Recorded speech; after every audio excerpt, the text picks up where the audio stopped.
All right, password change management comes up all the time in discussing secrets management, and inevitably someone will think about it and say, well, what happens if you're rotating the password and I have the old password? How does that happen?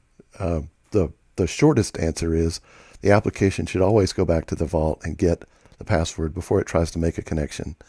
To connect to a database, it should always go to the source of its secret, whether it's Conjure, or Secrets Hub, or CCP, CP, whatever, uh, and get the most recent, the most up-to-date password. The application should not cache the password in a memory variable, certainly not on disk, and should always get the most recent password from the vault before it tries to use that password. But there's some inevitable latency in our solutions where the central policy manager and the vault might change the password, and there's some time, some lag time, some latency between when that password's changed and when it gets synced to Conjure, to Secrets Hub, refreshed in the cache for the credential provider. And that can actually lead to an application outage. We've also learned recently that, at least in some configurations, changing the password for an Oracle database account will actually break any existing connection using that password, which is it's a bit of a revelation. We didn't know that any database would do that. So it makes it all the more important that the application is able to get the up-to-date password from its source of truth, as much, and as much as we can, mitigate any chance of disruption due to password change. So dual accounts is the way that we do that, the way that we can guarantee that an application is never locked out of its database or whatever it's connected to, that it always has a password that is useful, and that will give it access to that resource. So dual accounts, as the name implies, there are two accounts in that target system. So we use a database as an example, and we call these a blue account and a green account. Now, this is taken from the DevOps practice of how you manage updating a website that always needs to be available. You have two websites. One's active, one's inactive. So one's called blue, one's called green. If the green account is active, then you can update the blue account. And then when you're ready, switch over to that account, and then make changes to the other one. So you toggle back and forth between which one's active, and it allows you to change the inactive one without affecting anything that might be using that resource because they're using the other one. So we do this by modeling those two accounts in the vault. So in the safe, there will be two accounts, and for just convenience purposes, we're calling them blue and green. In this example, the green account is active. That's been synced to Conjure, and this application has retrieved the green account credentials and is connected to the database using the green account. So that's the initial state. At password change time, instead of actually rotating the password, what CPM does is simply toggle the active-inactive state. And so there's no change in the database, there's no change in the vault other than saying, well, now the blue account is active. And so that is going to be, if you were to ask, what is the password for this database, it will be the active one. Now, to hide this a little bit, or to put a little bit of abstraction around this, what you're really looking at is what's called a virtual user. So the application doesn't see a green account and a blue account. It simply asks for things based on the virtual username, and whichever one is active, it will get that. So the virtual user will correspond to the currently active account. And that way the application doesn't have to know that there's two accounts. It simply uses that virtual username, and that's how it gets that. We'll see how that shows up in Conjure as well as with the central credential provider. So all that's happened at this point is the state has switched. The blue account's active in Conjure, as well as in the credential provider cache. The green account is still there. It has not been refreshed at this point. And so the application is still using the green account. When the synchronization happens, or when the cache for the credential providers gets updated, then the blue account is now what will be served by that secrets management solution. So this is that lag that people are concerned with between the time we might have changed the password in the database and the time that gets synced to Conjur. So in this case, the synchronizers run, sync the blue account now to Conjur.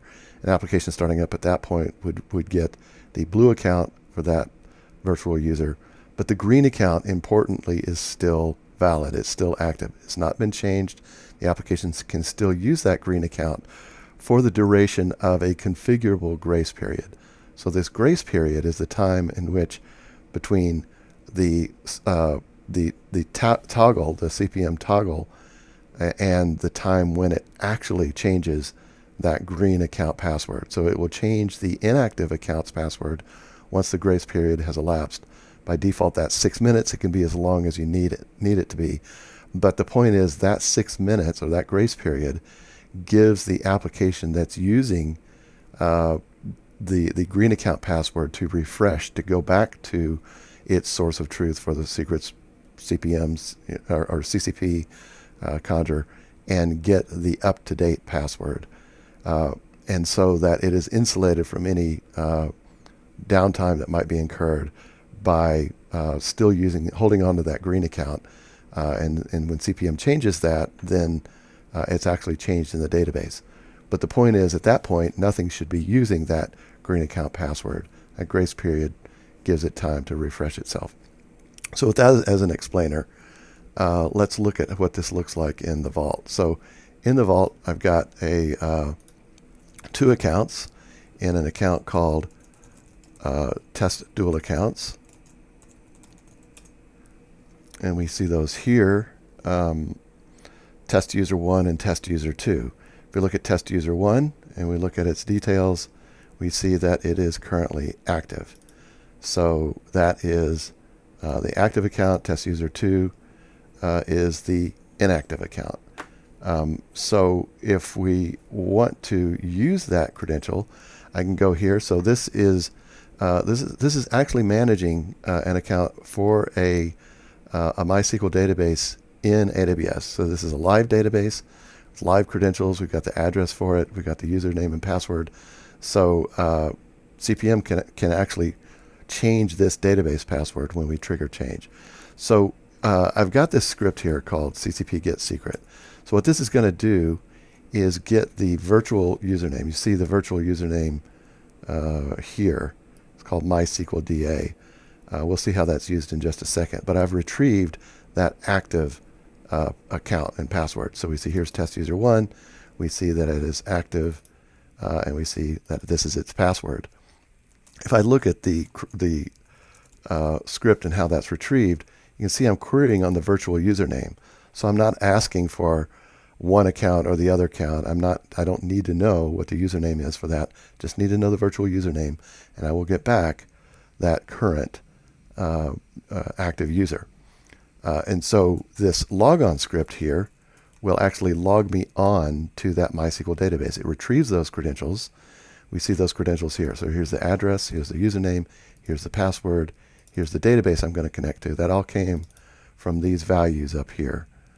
And so I'm using that to connect to that MySQL database as if I was the application, and I can do database things with it. I can say show databases.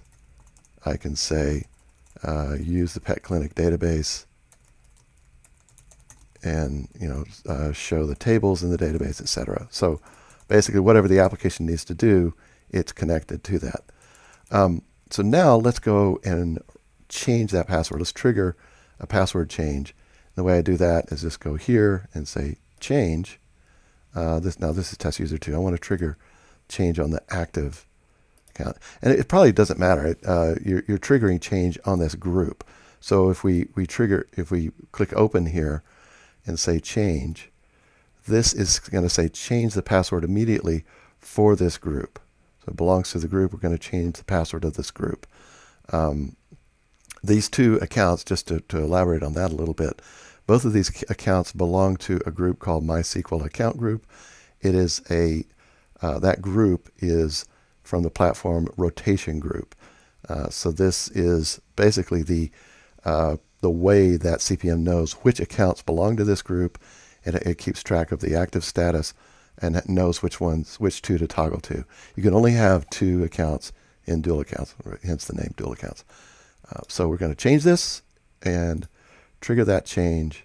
And in order to make it immediate, I'm going to go over here and restart my CPM, which will make that change happen sooner than it might have. And so we see here this is active. If I refresh this, this now shows that it is inactive because we effected that first change immediately. Now what's interesting is if I go back over here and rerun my logon script, because of the caching that happens in the central credential provider, as well as, similarly in Conjur, I'm getting the older password, but it still works. I'm still, even though I'm using the now inactive password, I can still connect to the database, and do that. So there is no outage, even though we've changed the state of the active inactive state in the vault. And if I wait just a little bit, then I will the cache will refresh, and I'll get the newer password. So we might come back to that. Something else to look at is in Conjur. So here's in Conjur Cloud. This is the way those properties show up in Conjur. So you can see there's not a designation of one account or the other. We see that virtual account username, just like we saw in the query for CCP. The secrets are named for that virtual user, and then whatever name is currently active those values will be there in those in the Conjur variables. So in any case, if we go back over here, run my logon, it should have changed by now. So now we see I'm getting test user 2, I'm getting that password, and if we wait long enough, which I won't do in live here, but if we wait long enough, then we'll see the old test user 1 password get rotated. So we'll look at that here. We'll keep this here for just a second. Here's test user 1. Here's test user 1's password. I'll pause the video and come back once that's been rotated. So we waited the requisite 6 minutes. We see now that CPM has changed the password. If we look at what its old value was, we see it's E8IZJ. If we look at it in here, we see that its value is now completely different, RPTW1.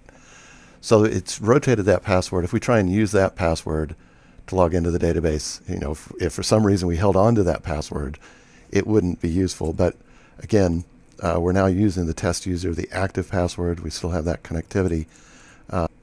Let's use the old password up here.